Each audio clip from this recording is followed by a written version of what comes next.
Elastic string प्रत्यास्थ स्टोरियों की ऊर्ध्वाधर गति। तो यहाँ अपन लेंगे vertical, OA equals to small L natural length की एक इलास्टिक स्ट्रिंग है, इसका एक सिरा ऊपर बांध दिया। क्लियर। अब दूसरे सिरे A पर m मास का पार्टिकल बांधा। पार्टिकल का वेट कितना होगा? वेट हमेशा नीचे की ओर होता है, वो mg हो जाएगा। क्लियर, नीचे की ओर। तो वेट के कारण ये स्ट्रिंग A से कहाँ आ जाएगी? B। क्लियर, ये A भी उस स्ट्रिंग में एक्सटेंशन हो गया। क्लियर, वो उसको अपन ने स्मॉल भी मान लिया। और ये B कहलाता है स्टैटिकल इक्विलिब्रियम का पॉइंट, यानी स्थितिक साम्यावस्था का बिंदु। ये वेट के कारण हुआ। तो यहाँ अपन ने ले लिया, जब ये नीचे आएगा तो उसके एक्सटेंशन के कारण तनाव का लगेगा ऊपर, टेंशन ऊपर की ओर आ गया, उस टेंशन को अपन ने T नॉट दे दिया। ये किसको बैलेंस करेगा? ये ऊपर बाहर नीचे, तो T नॉट किसके इक्वल होगा? mg के। और हुक्स लॉ से ये कितना होगा? लैम्डा, B उसका एक्सटेंशन, L उसकी नेचुरल लेंथ। क्लियर। अभी तक अपन ने खींचा नहीं था, वेट के कारण नीचे है। अब अपन क्या करेंगे? पार्टिकल को पॉइंट B से नीचे की ओर खींच के छोड़ देते। वो मैंने ले लिया पॉइंट C तक खींचकर छोड़ा। क्लियर। किसी टाइम T पर पार्टिकल कहाँ है? पॉइंट B पर। P की B से डिस्टेंस है क्या? कितनी है? x। क्लियर। और इस P पर अपन इक्वेशन ऑफ मोशन देखेंगे। क्लियर। और यहाँ अपन ने खींच के छोड़ा, तो यहाँ मान सकते हो x इक्वल्स टू C, यानी C की B से डिस्टेंस, ये कैपिटल C है पॉइंट, ये डिस्टेंस। जैसे ही खींच के छोड़ा तो वहाँ क्या आ जाएगी? वेलोसिटी 0, क्योंकि उससे आगे पार्टिकल जा ही नहीं रहे। केवल जब अपन वर्टिकल में बात करेंगे तो खींचना उसमें भी ना, हॉरिजॉन्टल में भी खींचा था अपन ने, वर्टिकल में भी, बट इसमें यहाँ वेट के कारण पहले एक्सटेंशन होगा, फिर अपन खींच के छोड़ रहे हैं उसके कारण एक्सटेंशन होगा। ठीक है।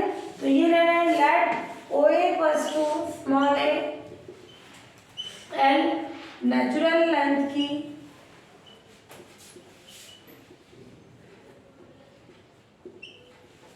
एक वेटलेस, उसका खुद का वेट नहीं, यानी बाहर ही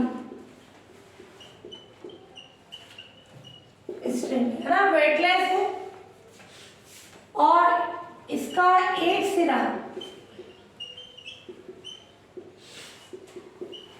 ऊपर बांध दिया जाता है।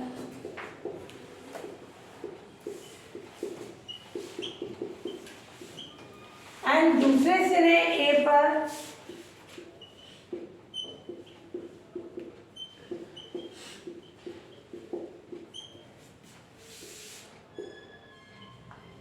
m मास का पार्टिकल बांधते हैं। क्लियर। तो पार्टिकल के वेट के कारण स्ट्रिंग में extension AB equals to small b होता है, और B को अपन क्या बोलेंगे? स्टैटिकल इक्विलिब्रियम का पॉइंट।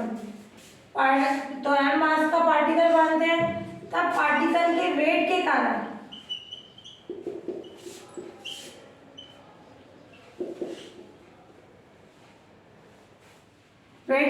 क्या हो जाएगा? स्ट्रिंग में एक्सटेंशन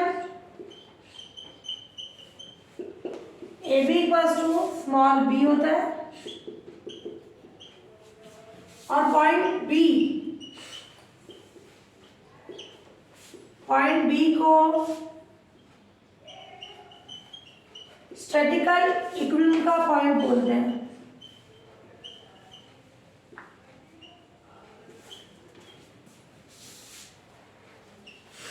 पॉइंट B जो है स्टैटिकल इक्विलिब्रियम का पॉइंट है, और पॉइंट B पर क्या हो जाएगी कंडीशन? ये जो टेंशन है वो उसके वेट के इक्वल होगा।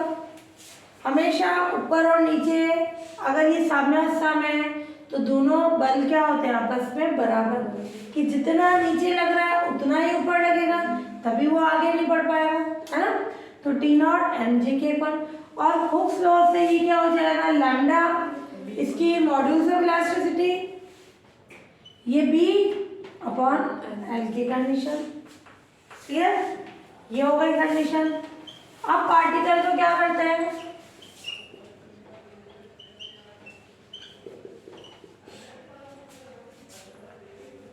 पार्टिकल को पॉइंट बी से नीचे की ओर पॉइंट सी तक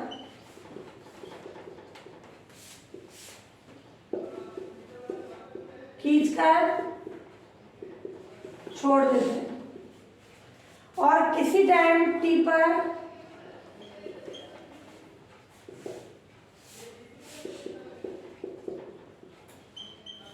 पार्टिकल पॉइंट पी पर,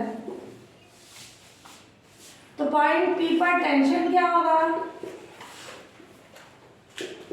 ध्यान से देखना, लैम्डा कितना एक्सटेंशन हुआ, एक्सटेंशन किसके रेस्पेक्ट में हो रहा है, ए के, यानी बी प्लस एक्स, ये पूरा एक्सटेंशन है, ये भी काउंट होगा, तो ये होगा B plus X natural length L. अपन ने ओपी क्या लिया, ये बीपी कितना लिया, एक्स, क्लियर। ये अब यहाँ पी पर कितने फोर्स लगेंगे, ये टी का होगा ऊपर की ओर, और पार्टिकल का वेट का होगा नीचे की ओर, पार्टिकल जहाँ खा रहा है नीचे की ओर, तो एक तो एम जी, इसकी डायरेक्शन को बदलना पड़ेगा, plus minus of T, clear, उससे अपन उसकी इक्वेशन ऑफ मोशन बना देंगे।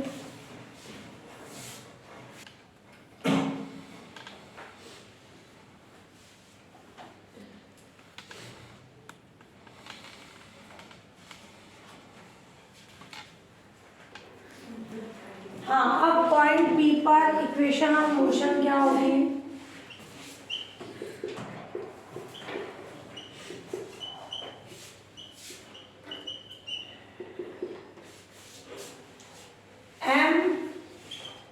d2x अपॉन dt स्क्वायर, एक तो पार्टिकल का वेट नीचे की ओर mg प्लस दो फोर्स लगेगी, ये t ऊपर लग रहा है, इसकी डायरेक्शन बदलनी पड़ेगी, तो माइनस टी, ये mg माइनस टी की वैल्यू कितनी है, lambda B plus X upon L, B वाले पे मैंने टी नोट ले लिया था, यहाँ पे डिफरेंट टी ले लिया, इसको ओपन करें, M G minus lambda B upon L minus lambda X upon, ये दोनों आपस में क्या है, इक्वल, टी नॉट वाली कंडीशन थी, बाय इक्वेशन फर्स्ट ये था टी नॉट इसके equal M G lambda B upon L, equation दी थी ना मैंने इसको, ये आ गई।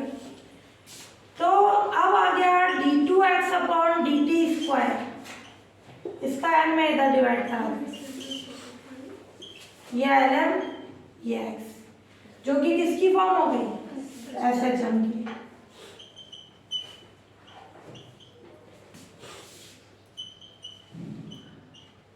इससे म्यू कितना हो जाएगा, lambda upon L, periodic time निकालना है, देन पीरियोडिक टाइम क्या हो जाएगा,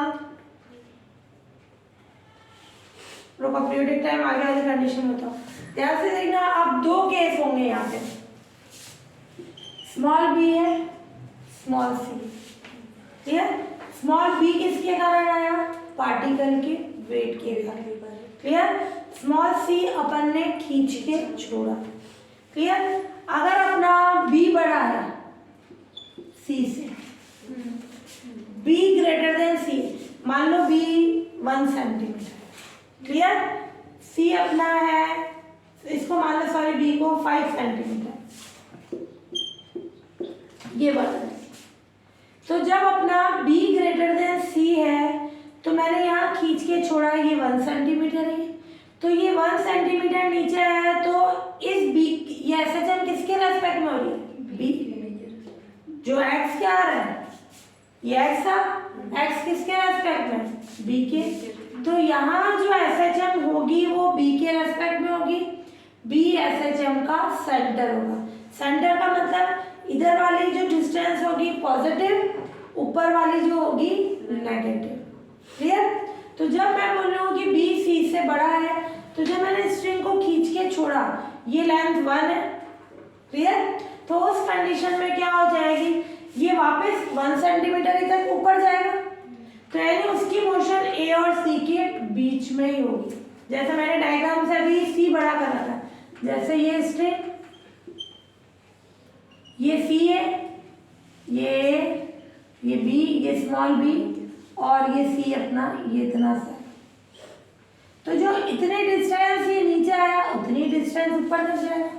तो इसका ना उसकी मोशन a से c के बीच में ही होगी। क्लियर।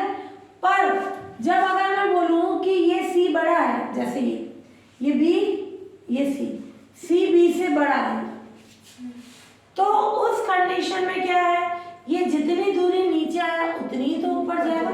तुम खींच के छोड़ोगे वो ऊपर ही तो जाएगी। क्लियर। तो उस कंडीशन में क्या होगा अपने पास, जब c b से बड़ा है तो ये c से a तक की मोशन किसके कारण होगी, SHM के कारण। b SHM का सेंटर, अपन बोलते हैं जहाँ एक्सटेंशन होता है वहीं तो SHM होती है। एक्सटेंशन कहाँ तक है, a तक। तो a पे आते ही पार्टिकल का एक्सटेंशन खत्म हो जाएगा। एक्सटेंशन खत्म हो जाएगा तो यहाँ टेंशन में कितना होगा, 0।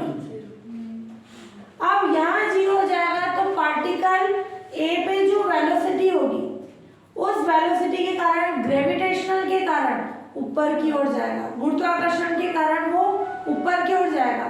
किसके कारण मोशन करेगा, a के। ये इधर आया, वापस उतनी डिस्टेंस ऊपर जाएगा, जितना इधर खिंचाव हो रहा था उतना ही और ऊपर जाएगा। क्लियर। ये कब तक मोशन करेगा, जब तक वहाँ ऊपर वेलोसिटी 0 नहीं हो जाती। तो यहाँ अपन दो केस पढ़ेंगे। कौन सा, पहले तो b ग्रेटर देन c हो, उस कंडीशन में पार्टिकल a और c के बीच ही मोशन करेगा, और जब c b से बड़ा होगा तब उस कंडीशन में a के ऊपर भी जाएगा। क्लियर। और a के ऊपर किसके कारण जाएगा, जो ग्रेविटेशनल फोर्स होगा उसके कारण, जो वेलोसिटी आएगी उसके कारण वो ऊपर चला जाएगा। तो यहाँ पे ये आ गई कंडीशन कि जो कि SHM की इक्वेशन है, फॉर्म है, म्यू ये हो गया।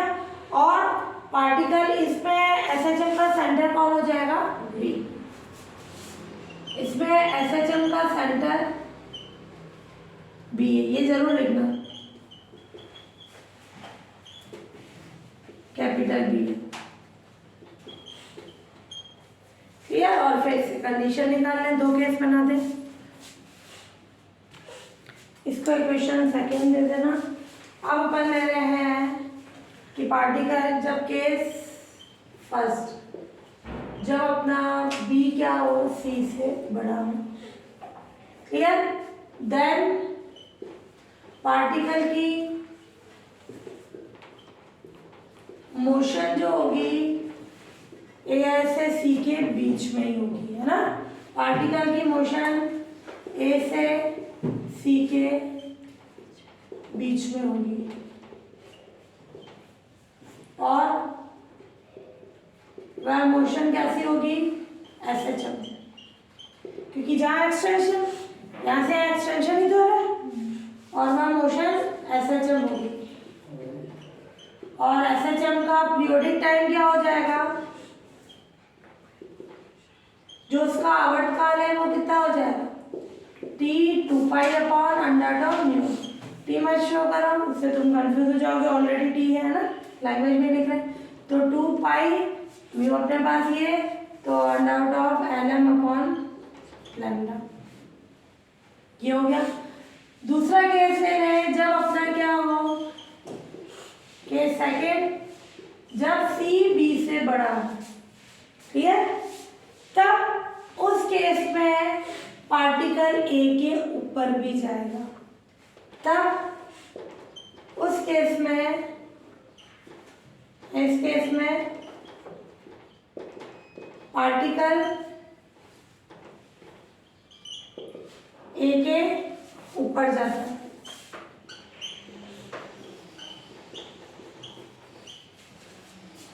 ध्यान से देखना, सी से ए तक क्या है, एक्सटेंशन एसएचएम होगी। ये एसएचएम का कौन है, सेंटर। ये दूरी पॉजिटिव है तो ये वाली दूरी क्या होगी, नेगेटिव। ये बी है तो इसका मतलब ये एक्स कितना होगा, माइनस बी, क्लियर। और बी कितना हो जाएगा, बी। तो यानी यहाँ जो वेलोसिटी आएगी उस वेलोसिटी से पार्टिकल ऊपर की ओर जाएगा। तो कैसे निकालेंगे वो velocity, by equation second.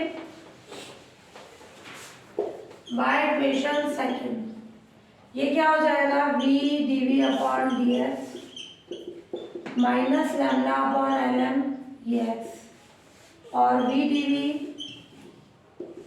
Minus lambda upon lm x dx, यानी v square upon 2 lambda lm x square upon 2, और ये कांस्टेंट ले लो c1 अपॉन 2। अपन ने कहाँ खींच के छोड़ा उसको, सी पे। तो 8 पॉइंट सी, एक्स कितना है, सी, v इक्वल्स टू 0। ये थर्ड में पुट करें। देन बाय इक्वेशन थर्ड में क्या हो जाएगा, v 0, x की जगह सी स्क्वायर, और ये c1 की वैल्यू आ जाएगी। तो क्या हो जाएगा, c1 अपने पास lambda C square upon lm। इसको पुट कर दें, putting in equation third, v square minus lambda upon lm x square, c1 है lambda C square upon lm, clear. अब 8 पॉइंट ए पे वेलोसिटी निकालनी है। ए पर आते आते उसका एसएचएम क्या हो जाएगा, खत्म हो जाएगा। तो ए पे वेलोसिटी कैसे निकालेंगे, x माइनस बी और v बी ए। तो ये ले रहे हैं कंडीशन, इसमें 4 में रख दें कंडीशन, ये हो गया। अब अपन ले रहे हैं 8 पॉइंट ए, कितना है, x माइनस बी। ये सेंटर होने के कारण ये दूरी पॉजिटिव, ये नेगेटिव। तो ये b थी तो ये x कितना होगा, minus B, B A. Then by equation fourth से क्या हो जाएगा, minus lambda upon lm, x की जगह क्या रखें, minus B lambda C square upon lm। तो बी ए स्क्वायर कितना हो जाएगा अपने पास, ये कॉमन निकाल लें, लैम्डा अपॉन lm, और ये क्या आ जाएगी condition, C square minus B square, clear. तो इस वेलोसिटी से पार्टिकल क्या करेगा, ऊपर की ओर जाएगा। तो V A, sorry V A निकालते हैं अपन, है ना, ये वी ए आ जाएगा, ये कंडीशन। तो इस वेलोसिटी से पार्टिकल कहाँ जाएगा, ऊपर की ओर। अब इस पे अपन ने टी नॉट की वैल्यू निकाली थी, क्या थी अपने पास, तो ये आ गया अपने पास ये, और वी ए स्क्वायर की फॉर्म में लेना चाहो तो वी ए स्क्वायर की फॉर्म में प्लस माइनस आ जाएगा, ये है ना, ये प्लस माइनस ये आ गया। अब अपने को इसको ग्रेविटेशनल फोर्स में चेंज कराना है। टी नॉट अपना क्या था, बी पॉइंट पे lambda B upon L M G, lambda upon L की value M G upon B मैंने यहाँ रख दी, क्लियर। यानी ये प्लस माइनस, ये पार्टिकल वी ए वेलोसिटी से कहाँ जाएगा, ऊपर। ध्यान से देखना, ये वी ए वेलोसिटी से ऊपर गया, यहाँ से यहाँ तक ये वी ए वेलोसिटी से मोशन करेगा, क्लियर। और जैसे ही ए डैश के ऊपर जाएगा स्ट्रिंग में एक्सटेंशन होगा, एक्सटेंशन होगा तो उसकी मोशन कैसी होगी, एसएचएम, क्लियर। तो यहाँ से यहाँ तक तो एसएचएम तक गया, और ए से ए डैश यानी कितनी डिस्टेंस हो गई, 12 तक वो वी वेलोसिटी से मोशन करेगा, और उसके और ऊपर जाएगा तो स्ट्रिंग में एक्सटेंशन होगा, और ये ऊपर कहाँ तक जाएगा, जब तक उसकी वेलोसिटी 0 नहीं हो जाती, क्लियर। तो जब अपने वर्टिकल होगी तो इस तरह के दो केसेस आएंगे, उस तरह से अपन उसकी मोशन की कंडीशन देखेंगे।